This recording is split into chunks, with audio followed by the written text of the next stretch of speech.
Hello everyone, I am Simran. Welcome back to your own channel Scientia. उम्मीद है आप सभी ठीक होंगे और आपकी जो प्रिपरेशन है कॉम्पिटिटिव एग्ज़ाम्स की वो अच्छी चल रही होगी।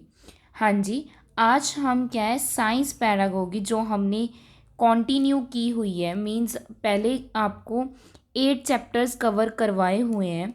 एक स्टूडेंट की डिमांड पे स्पेशली उन्होंने कल बोला है कि मैम नेक्स्ट चैप्टर भी करवाया जाए, तो उनकी डिमांड पे को ध्यान में रखते हुए आज हम साइंस पैरागोगी का नेक्स्ट चैप्टर करेंगे जो है इवैल्यूएशन। इवैल्यूएशन इसको आज हम क्या है कवर करेंगे। कोशिश करेंगे कि चैप्टर को कवर कर लिया जाए एक ही वीडियो में, वन वीडियो में कवर हो जाए। क्लियर। सो अगर आप सीटेट की प्रिपरेशन कर रहे हो तो प्लीज़, या फिर कोई भी कॉम्पिटिटिव एग्ज़ाम की प्रिपरेशन कर रहे हो, प्लीज़ चैनल को सब्सक्राइब कीजिए, बेल आइकन को प्रेस कीजिए सो दैट आपको सारी अपडेट्स टाइम टू टाइम मिलती रहें। क्लियर। एंड होपफुली आपने फर्स्ट चैप्टर जो करवाया वो कंप्लीट कर लिया होगा, जो सीटेट का न्यू सिलेबस हमने स्टार्ट किया है। स्टार्ट करते हैं इवैल्यूएशन चैप्टर। इवैल्यूएशन, देखिए इवैल्यूएशन जो वर्ड है ना, हम ये काफ़ी टाइम यूज़ करते हैं। क्लियर।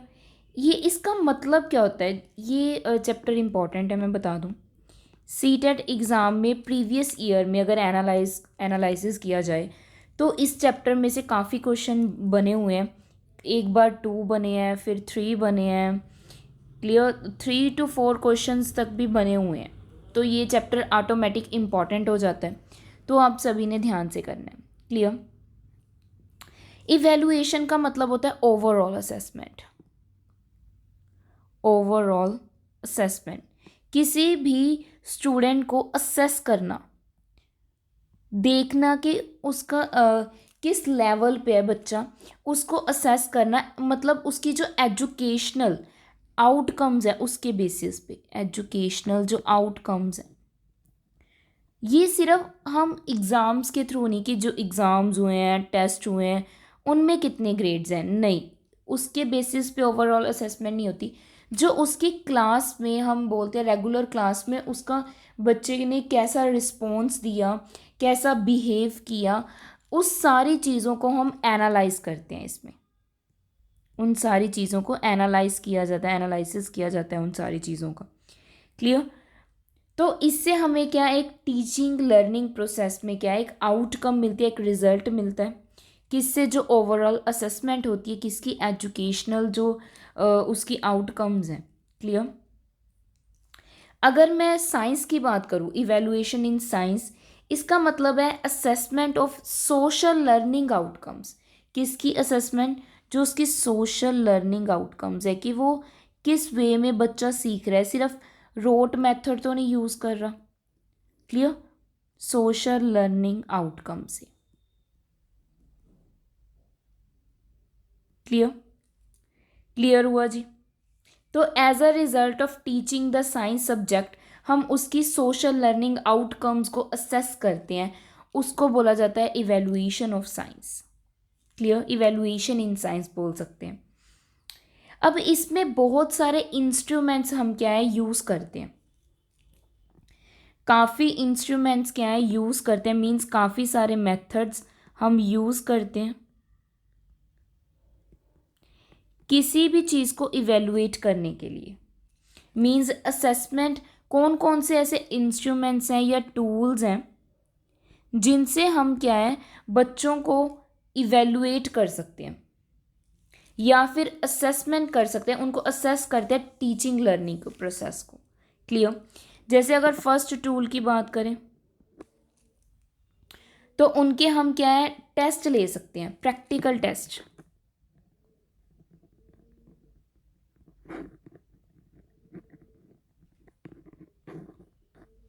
क्लियर। क्या कर सकते हैं हम, प्रैक्टिकल टेस्ट ले सकते हैं। देखो जो ये टेस्ट होते हैं इनमें क्या है, अब प्रैक्टिकल हम परफॉर्म करते हैं लेबोरेटरीज में, लैब्स में, तो इनमें 2 टाइप्स का वर्क होता है। एक तो हम क्या है थ्योरेटिकल लिखते हैं, रिटन करते हैं, थ्योरेटिकल पोर्शन होता है। एक हम क्या है प्रैक्टिकल परफॉर्म करके दिखाते हैं, वर्क एक्टिविटीज होती हैं।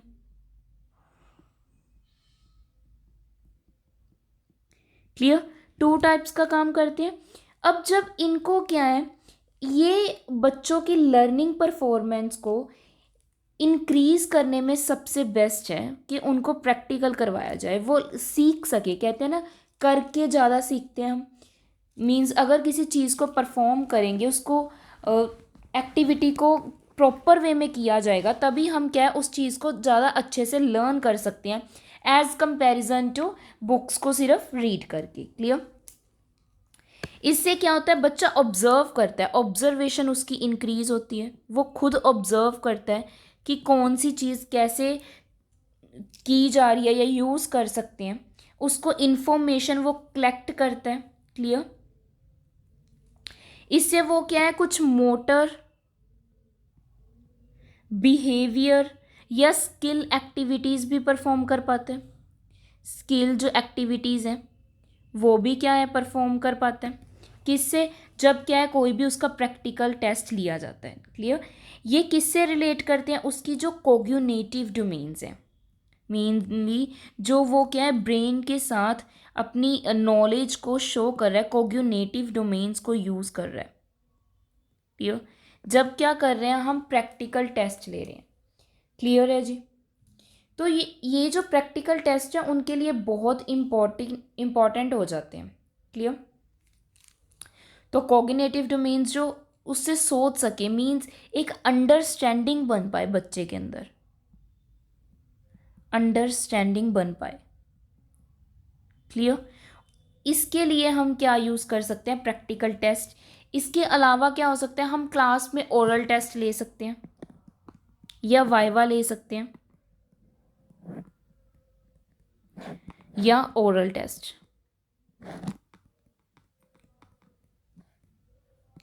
जब एक बच्चे का हम क्या है क्लास में, अगर जैसे टीचर क्या करते हैं या चैप्टर रीड करवाते हैं जब, तो साथ में अचानक में कोई ना कोई क्वेश्चन क्या है अगर बच्चे से कर लेते हैं, तो वो क्या रहता है, एक वो उसका प्रेजेंस ऑफ माइंड पता चलता है, इससे उसकी नॉलेज भी इंक्रीज होती है।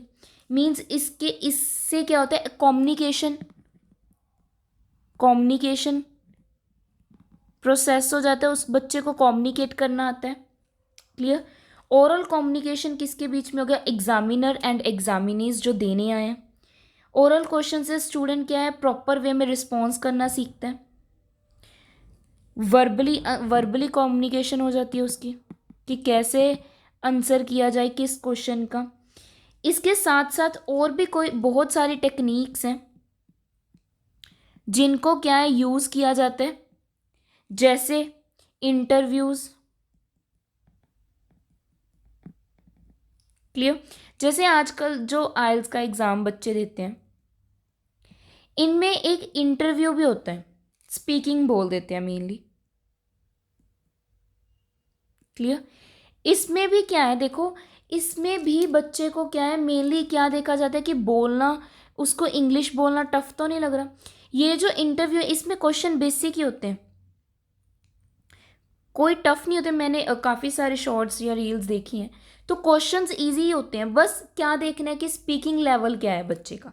क्लियर, तो इसका मतलब हम अगर क्लास में भी टीचर इंटरव्यूज़ लेते हैं, उनका वाइवा ले रहे हैं, तो उनको क्या है एक वो ओपन हो जाते हैं कि वो वर्बली कम्युनिकेट कर कैसे कर पाएँ किसी भी पर्सन के साथ। क्लियर, झिझक खुल जाती है उनकी, ऐसे बोल सकते हैं। क्लियर, या इसके अलावा क्विज करवाना, डिबेट्स करवाना, कोई भी टॉपिक के ऊपर 2 ग्रुप्स डिवाइड करके हम जब बच्चे के अंदर 2 ग्रुप्स हैं उनको एक टॉपिक दिया जाए और उन पे डिबेट की जाए, तो भी वो अपने आप को एक्सप्लोर कर पाते हैं। ये जो वर्ड है ना एक्सप्लोर, ये पॉजिटिव वर्ड है। जैसे कहीं पे रोट आ जाए तो वो आंसर तो होएगा ही नहीं, क्योंकि कोई भी टीचर नहीं चाहता कि वो बच्चा रोट मेथड से लर्निंग करे। क्लियर, तो इससे क्या है जब ओरली टेस्ट देता है, ओरली परफॉर्म करते हैं, तो बच्चे की लर्निंग एबिलिटीज़ बढ़ती हैं, उनकी जो इवेलुएटिंग स्टूडेंट की इवेलुएट कर पाते हैं, वो एक्सप्लोर कर पाते हैं अपने आप को। क्लियर? इसके अलावा अब ओरली बात होगी, इसके अलावा होते हैं हमारे पास written test. Clear? Written test,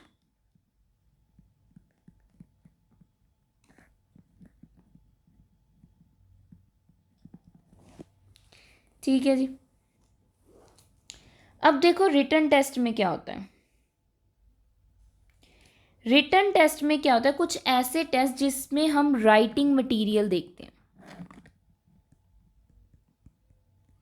writing material,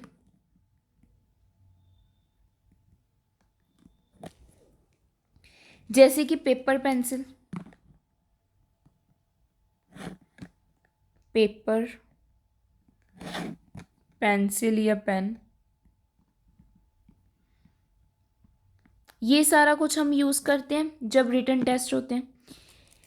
तो स्टूडेंट क्या करते हैं, कुछ स्टूडेंट्स को कुछ क्वेश्चंस मिलते हैं जिनके वो क्या है, रिटन में आंसर क्या है देते हैं, मतलब एक आंसर, जिनके लिए उनको एक शीट प्रोवाइड की जाती है। क्लियर? एक शीट प्रोवाइड की जाती है जिन पे वो क्वेश्चंस के क्या लिखते हैं, आंसर्स लिखते हैं। इससे क्या है, हम स्टूडेंट को असेस कर सकते हैं, ईजली असेस कर सकते हैं कि उनकी कितनी अंडरस्टैंडिंग है उस सब्जेक्ट को लेकर। क्लियर? क्या उसने सीखा है, और उसके अकॉर्डिंग हम क्या है उनको ग्रेड देते हैं। जो भी बच्चे ने आंसर शीट पे लिखा है उसने क्या समझा है, उसके अकॉर्डिंग ही हम बच्चे को क्या देते हैं, ग्रेड देते हैं। क्लियर? तो जो वो स्कोरिंग कर रहे हैं, जो उनकी आउटकम्स हैं, ये क्या होगी, उनकी टीचिंग लर्निंग आउटकम्स होगी, उनकी परफॉर्मेंस या फिर उनकी एबिलिटीज क्या शो करती हैं कि जो उनके बेसिस पे क्या है हम उनको इवेलुएट कर सकते हैं, उनकी अंडरस्टैंडिंग शो करती हैं, जिनके बेसिस पे हम बच्चों को क्या कर सकते हैं, इवेलुएट कर सकते हैं, इवेलुएशन कर सकते हैं, उनको असेस कर सकते हैं। क्लियर? जो हमारे इंडिया में मेनली अगर बात करें तो रिटन टेस्ट क्या है, सबसे ज़्यादा सबसे ज़्यादा मतलब पॉपुलर है, ऐसे बोल सकते हैं। रिटन टेस्ट पॉपुलर है स्पेशली इन इंडिया। हर चीज़ का रिटन टेस्ट आपको तो पता ही होगा। क्लियर? जिससे जो मेनली यूज़ किया जाता है उनको असेस करने के लिए, इवेलुएट करने के लिए। क्लियर? जैसे हमारा भी जो आप सीटेट दे रहे हो, बीटेट दोगे या कोई भी कॉम्पिटिटिव एग्ज़ाम, इनमें चाहे आपको ऑप्शंस दिए जाते हैं, 4 ऑप्शंस प्रोवाइड होते हैं, ABCD, इनमें से आपने करेक्ट चूज़ करना होता है। बट फिर भी ये है तो रिटन टेस्ट ही ना, क्योंकि इनमें भी आपकी नॉलेज, अंडरस्टैंडिंग, इन सब को इवेलुएट किया जाता है कि आप बच्चों को कैसे टीच कर पाओगे। इसीलिए इसका एलिजिबिलिटी टेस्ट है ये हमारा। क्लियर? ठीक है जी। आगे अब रिटन टेस्ट के भी क्या होते हैं, फॉर्म्स हैं, कुछ टाइप्स हैं। जैसे फर्स्ट टाइप क्या आ जाती है,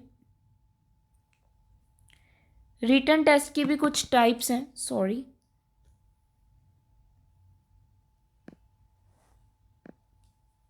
वेट, सॉरी, रिट जो हमारे पास रिटन टेस्ट है इसकी कुछ टाइप्स हैं, मेनली 3 टाइप्स में डिवाइड किया हुआ है इसको।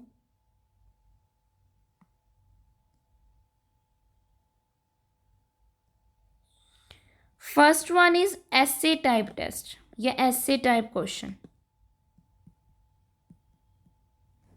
क्लियर? सेकंड आ जाते हैं शॉर्ट आंसर क्वेश्चन।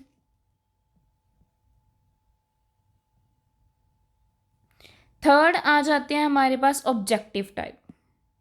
मैं अभी इनकी ही बात कर रही थी। क्लियर।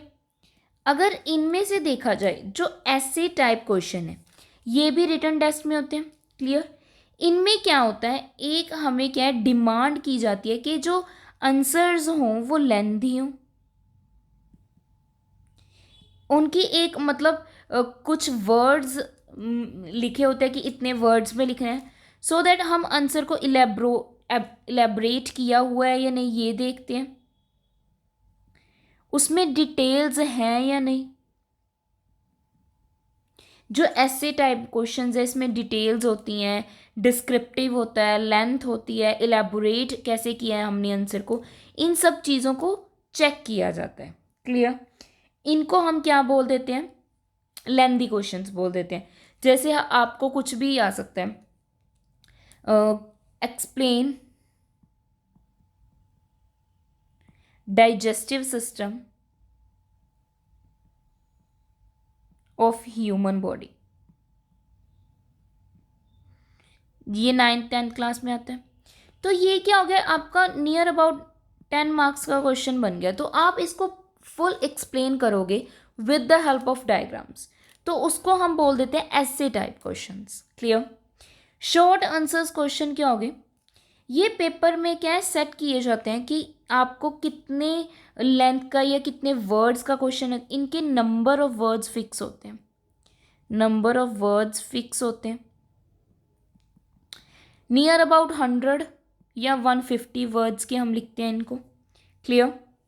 इसमें आप डिफाइन कर सकते हो with the help of example, साथ में क्या दे दोगे आप, एग्जाम्पल दे दोगे, उसको हम क्या बोल देते हैं शॉर्ट आंसर क्वेश्चन। जैसे मैं ऊपर लिख देती हूँ, राइट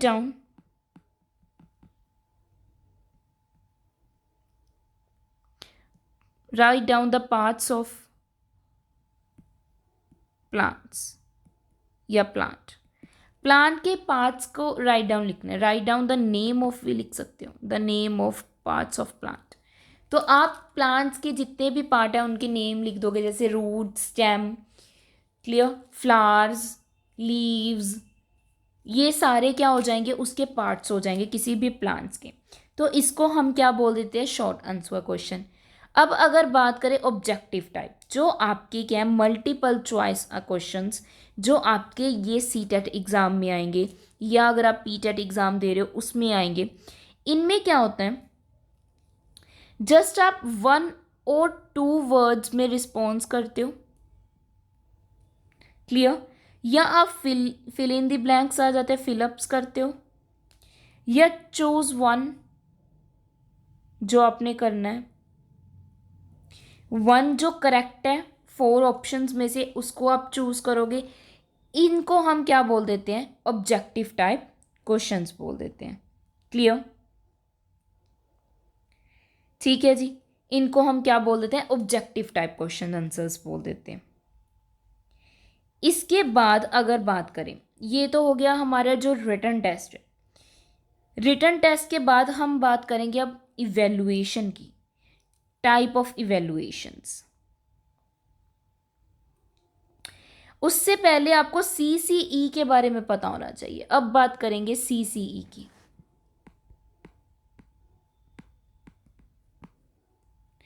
सीसीई क्या होता है, ये होता है कॉन्टिन्यूस एंड कॉम्प्रिहेंसिव इवेल्युएशन। इसकी फुल फॉर्म क्या है, कॉन्टिन्यूस एंड कॉम्प्रिहेंसिव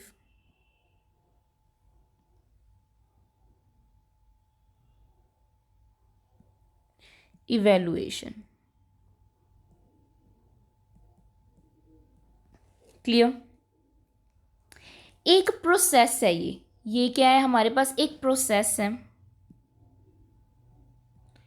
जिसमें क्या करते हैं हम असेस करते हैं, प्रोसेस ऑफ असेसमेंट बोल देते हैं इसको।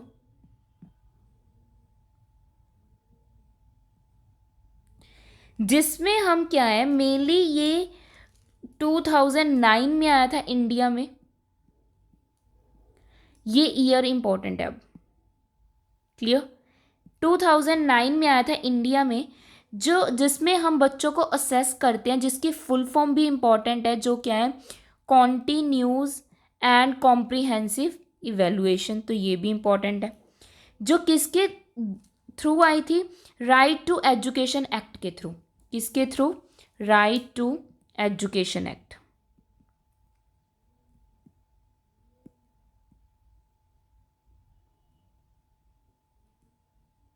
क्लियर? इसके थ्रू आई थी। अब बात करते हैं इसका मेन क्या था, मेन एम क्या था।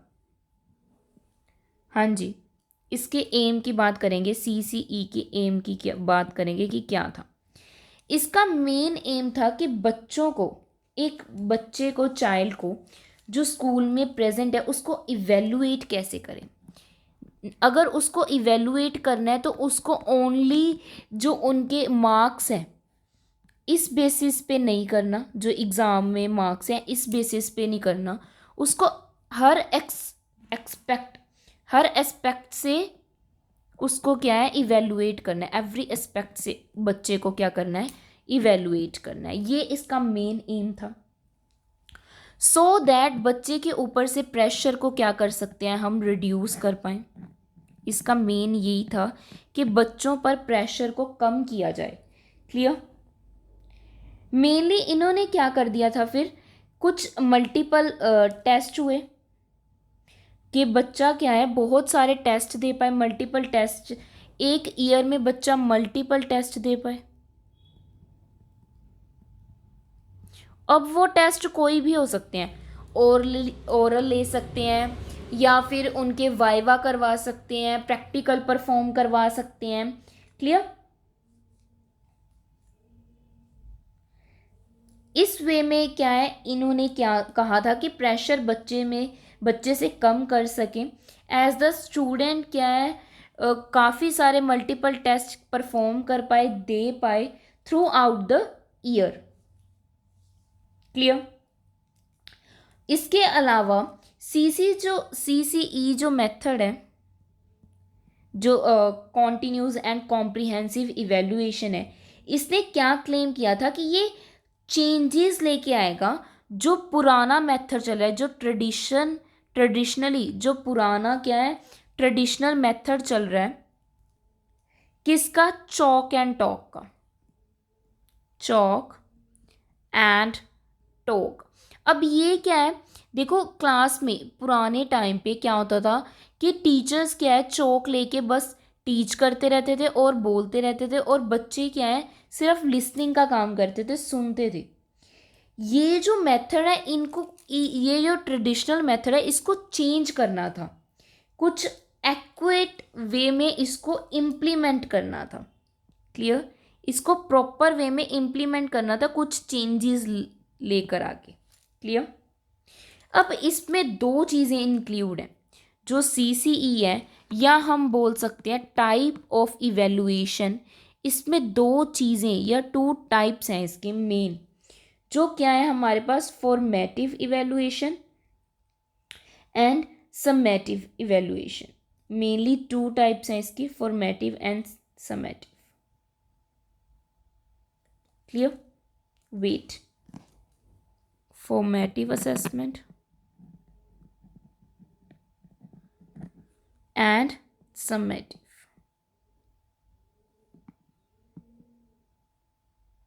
evaluation.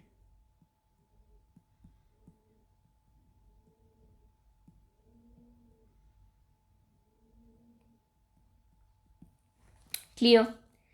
अब अगर बात करें फॉर्मेटिव असेसमेंट की, ये जो टाइप ऑफ इवेल्युएशन है ये कंडक्ट करवाई गई थी ड्यूरिंग टीचिंग लर्निंग प्रोसेस।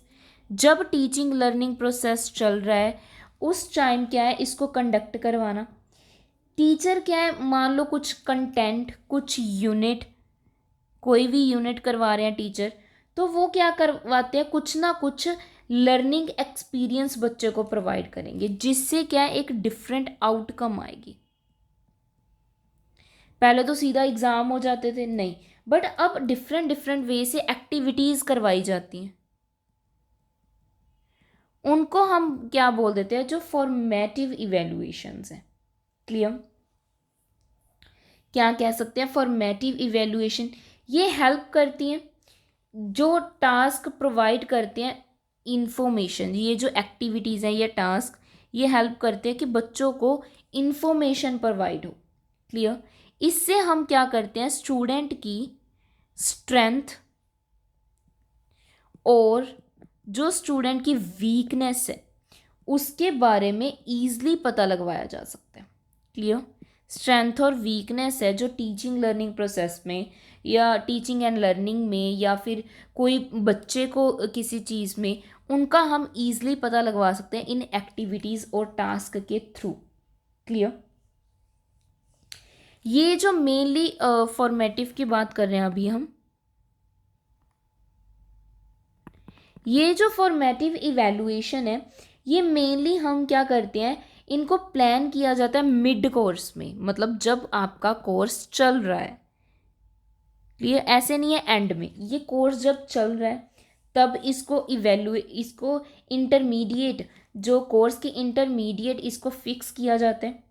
ये दोनों वे में होता है, बहुत फॉर्मल वे में भी और इनफॉर्मल में भी, ये दोनों वेज में होता है, फॉर्मल भी और इनफॉर्मल वे भी।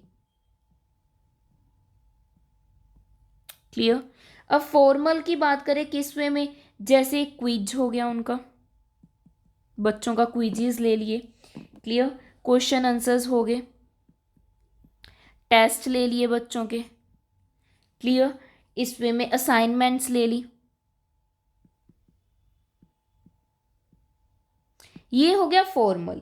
इनफॉर्मल का मतलब बच्चों से क्या है, उनके साथ हमने कम्युनिकेट कर लिया, कन्वर्सेशन कर ली। क्लियर।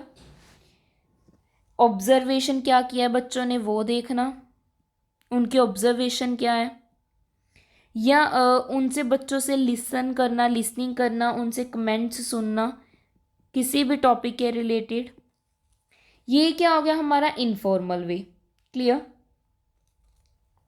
ठीक है जी।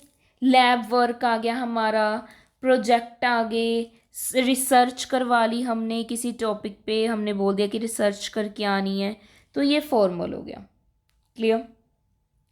ठीक है जी। इसके अलावा अब इसके फायदे क्या हैं जो हम कर रहे हैं, साइलेंट फीचर्स क्या हैं, इसके जो फॉर्मेटिव असेसमेंट है, इवैल्यूएशन है, इसके साइलेंट फीचर्स क्या हैं।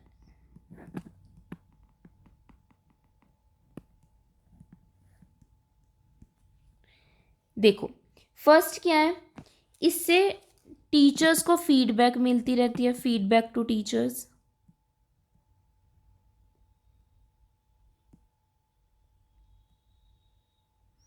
क्लियर। सेकंड अगर बात करें, इससे सेल्फ असेसमेंट कर सकते हैं बच्चे, अपने आप को सेल्फ असेस कर सकते हैं कि वो किस चीज़ में उनकी कौन सी स्ट्रेंथ है, कौन सी वीकनेस है। इसके अलावा ये प्रीवियर नॉलेज को बिल्ड करता है, जो उनकी पहले की नॉलेज है उनको साथ लेके चलते हैं वो। फोर्थ अगर बात की जाए, ये हमारे फ्रेंड्स के साथ पढ़ने में, कोऑपरेट करने में भी हेल्प करते हैं, लर्निंग इन कोऑपरेशन।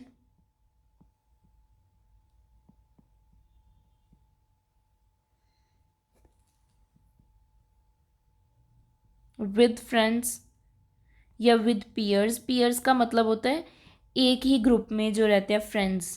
क्लियर। अब जो फॉर्मेटिव असेसमेंट है या इवेल्युएशन है, ये हमारा 40% बच्चों का 40% क्या है, जो उनका एग्रीगेट वेटेज क्या है कवर करती है। क्लियर। इसको क्या है 4 टाइम्स इन अ ईयर लिया जाता है, जो फॉर्मेटिव इवेल्युएशन है, मतलब जो ये टेस्ट वगैरह होते हैं, ओरली हो, वाइवा हो या कोई भी चीज़ है, ये 4 टाइम्स होते हैं इन अ ईयर। ये चीज़ें आपको पता होनी चाहिए। क्लियर। अगर अब हम बात करेंगे सम्मेटिव असेसमेंट की, नेक्स्ट बात करेंगे सम्मेटिव असेसमेंट।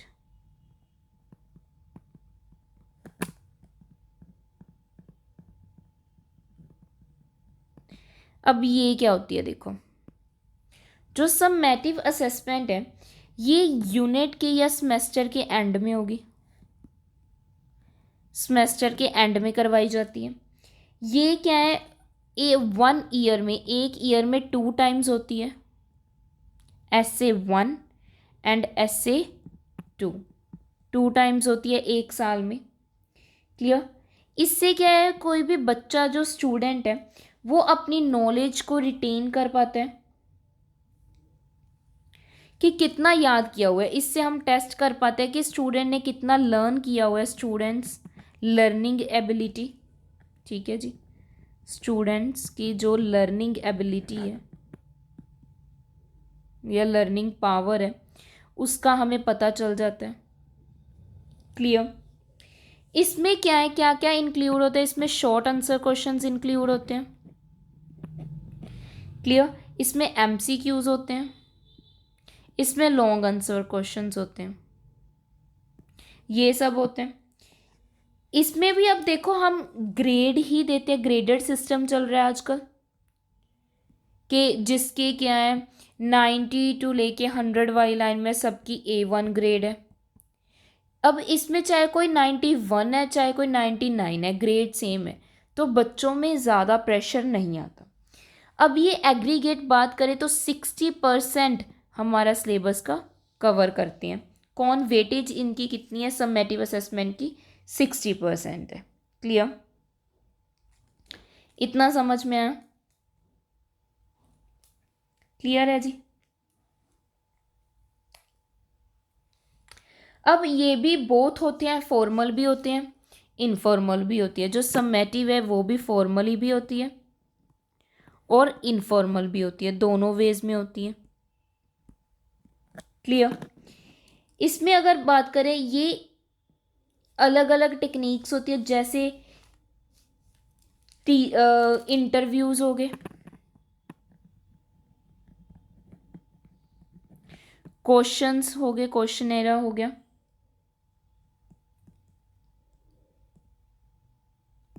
इसके अलावा अगर बात करें वर्क असाइनमेंट्स होगी,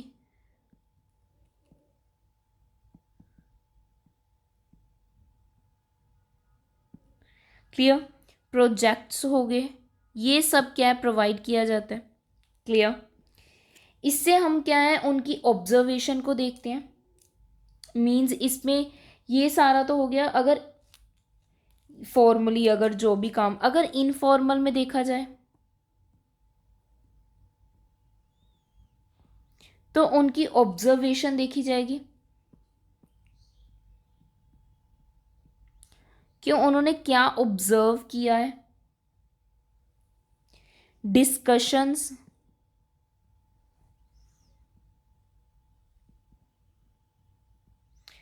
उनके जो कमेंट्स हैं या फीडबैक्स हैं,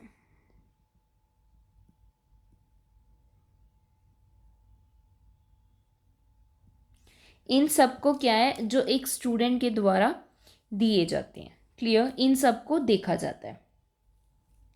ठीक है जी, मतलब ये फाइनल समराइज क्या करती है, फाइनल जो प्रोग्रेस है एक स्टूडेंट की as a result of a course of learning unit या लेसन। क्लियर। ये लेस फ्रिक्वेंटली ली जाती है as comparisonly to formative evaluation, ये कोर्स के एंड में होती है। क्लियर, इतना क्लियर हुआ सभी को? होपफुली समझ आया होगा। ठीक है जी, अब बात करते हैं इसके अलावा कुछ चीज़ों की, जैसे अब जो मैंने आपको CCE बताया था उसमें कुछ चीज़ें इंक्लूड होती हैं, वो हम अगर आ जाए तो मेरे को अभी ध्यान में आए ये भी करवा दूँ। C का मतलब क्या था हमारा, कॉन्टिन्यूस, ये रह गया था, करवा देती हूँ। Comprehension, comprehensive sorry. E का मतलब इवेलुएशन।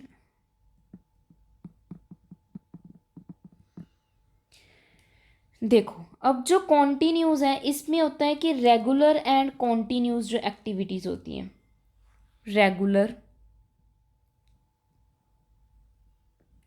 And continuous activities.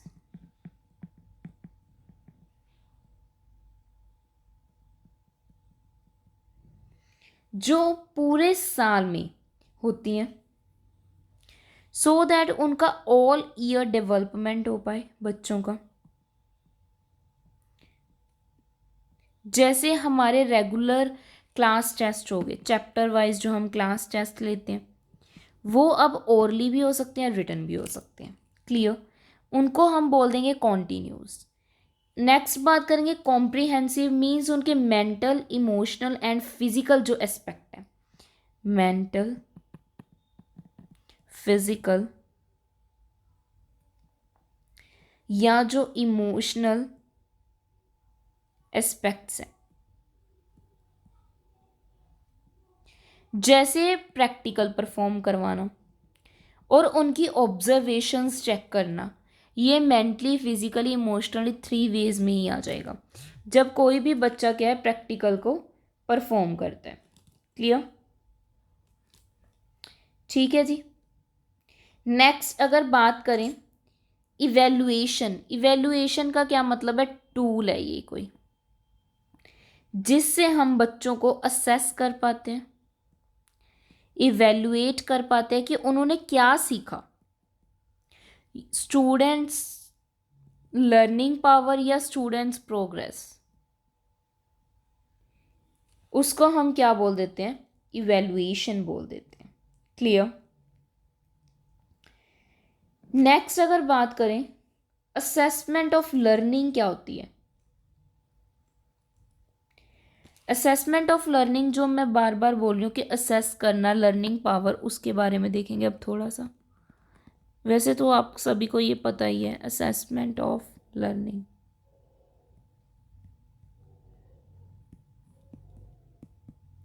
इसमें क्या है कि सेम होती है किसकी तरह? सम्मेटिव असेसमेंट की तरह, सम्मेटिव इवेल्युएशन की तरह।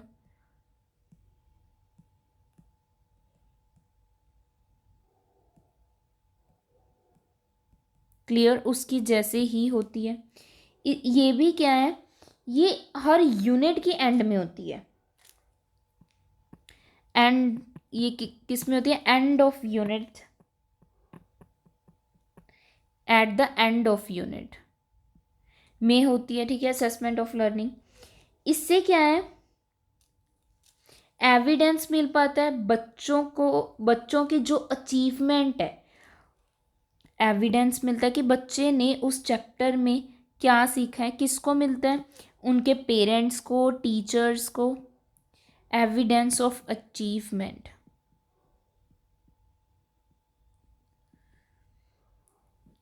Of learning to their parents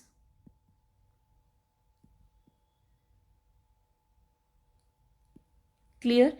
parents या उनके एम्प्लॉयज़ या टीचर्स, इन सबको। क्लियर? अब इसका नेचर क्या होता है? इसका नेचर क्या है? किसी भी बच्चे को हमने रैंक नहीं करना। नेचर ऑफ असेसमेंट मतलब किस तरह का नेचर है, किस वे में, नेचर ऑफ असेसमेंट। फर्स्ट क्या है, एक तो इसका कोई भी मोटिव नहीं है, no motive to rank students.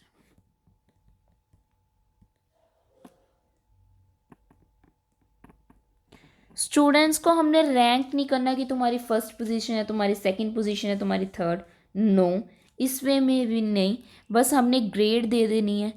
A1 है, A, B1, B, C1, C और D, इस वे में। इससे क्या है, बच्चों का कॉग्निटिव लेवल बढ़ता है। कॉग्निटिव लेवल बढ़ता है। क्लियर? इससे क्या है, बच्चा प्रोसेस स्किल्स डेवलप कर पाता है। प्रोसेस स्किल्स या ऑब्जर्वेशन को, या जो उसकी ऑब्जर्वेशंस हैं, इनको क्या है, डेवलप कर पाता है स्टूडेंट। क्लियर? इसके अलावा क्या है, बच्चे का एटीट्यूड, उसकी स्किलिंग पावर, साइंटिफिक टेम्पर, ये सब क्या होते हैं, डेवलप होते हैं। क्लियर? उसकी ये जो सारी चीज़ें हैं वो क्या होती हैं, डेवलपमेंट होती है बच्चे की, उसकी नॉलेज की, इंफॉर्मेशन की। क्लियर? होपफुली आपको आज का जो चैप्टर है वो समझ आया होगा। बस यही मेन है, आपको ये चैप्टर इंपॉर्टेंट है क्योंकि छोटे छोटे क्वेश्चंस बनते हैं। फर्स्ट आपको CCE पता होना चाहिए, इनकी फुल फॉर्म पता होनी चाहिए। इसके अलावा किस ईयर में आई थी, किस एक्ट के थ्रू आई थी, इवेल्युएशन की जो टाइप्स हैं, types of evaluation, formative and summative के बारे में पता होना चाहिए। इनमें क्या क्या इंक्लूड है, ये एंड में होती है, ये कोर्स के इंटरमीडिएट होती है, कौन कौन सी एक्टिविटीज़ होती हैं, ये सारा कुछ आपको इवेल्युएशन कवर करवा देता है। क्लियर? होपफुली समझ आ गया होगा। अगर कोई डाउट हुआ तो आप क्या है, कमेंट सेक्शन में पूछ सकते हैं कि इसको कैसे मतलब हम कर सकते हैं सॉल्व, इसका आंसर क्या होगा, तो आप कमेंट सेक्शन में मेरे से पूछ सकते हैं। अगर आपके कोई सुजेशंस हो वो भी आप दे सकते हो कमेंट सेक्शन में, कोई और टॉपिक करवाना हो वो भी बता सकते हैं आप। क्लियर? तो कमेंट करके ज़रूर बताया कीजिए, थोड़ी मोटिवेशन मिलती है एंड मन करता है कि डेली वीडियोस अपलोड करें। क्लियर? सो प्लीज़ आप थोड़ा कमेंट करके अप्रिशिएट कर कीजिए। क्लियर? एंड टेलीग्राम ग्रुप को ज्वाइन कर लेना, जिन्होंने भी नहीं किया डिस्क्रिप्शन बॉक्स में लिंक प्रोवाइड किया हुआ है।